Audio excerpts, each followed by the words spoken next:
ঘটনা হয়েছে 15,000 টাকা দিছে, 1500 টাকা দিছে। তো আমি কইছি যে 1000 টাকা দিছে, যদি মানে তাহলে 500 টাকা লই আসি। তো হাতে প্রথম 1000 টাকা দিছে আর এই কইছে আচ্ছা আমরা কালেকশনে পাইলে তো তুমি আবার টাকা লমু। কিসের টাকা? চান্দা, রামুজার চান্দা একা প্রত্যেক বছর 5,000-6,000 টাকা করে তারা চা। আমরা যেটুকু খারি এতটুকু দিই।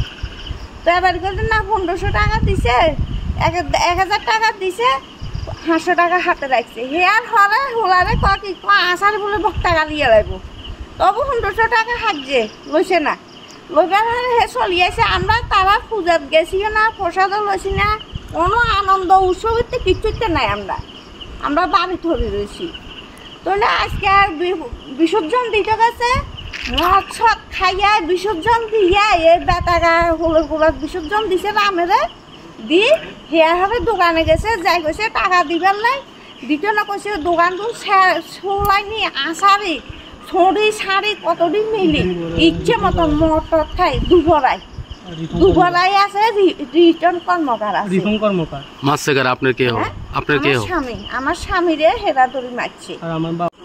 পূজাটা কোন জায়গাতে হয়েছে? পূজাটা হয়েছে আমরা বাড়ির কাছে বারবার সেন্টারে। তারা RSS এর লোক, তারপরেও RSS এর লোক ওইয়া এরকম কাজ করছে কেমনে। তো আমরা বাড়িতে ঐশ্বরক ভাই, তো আমার বাবার দোকান আছে বাইকার বাজারে। যারা মারছে কি তোমাদের এলাকার মানুষ? হ্যাঁ, যারা মারছে তারা আমরা এলাকার মানুষ। পাশাপাশি আমরা বাড়ি থেকে 5 বাড়ি দূরে তারা বাড়ি।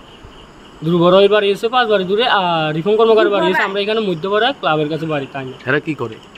এটা থেকে একজনে বড় ভাই এসে দীপক রায়, ধ্রুবরই বাইকরাই স্কুলের মাস্টার। ধ্রুবরই কিটা করে, ধ্রুবরই দোকান আছে এখন, তাই না দোকান করে না, RSS এর এখানে থাকে।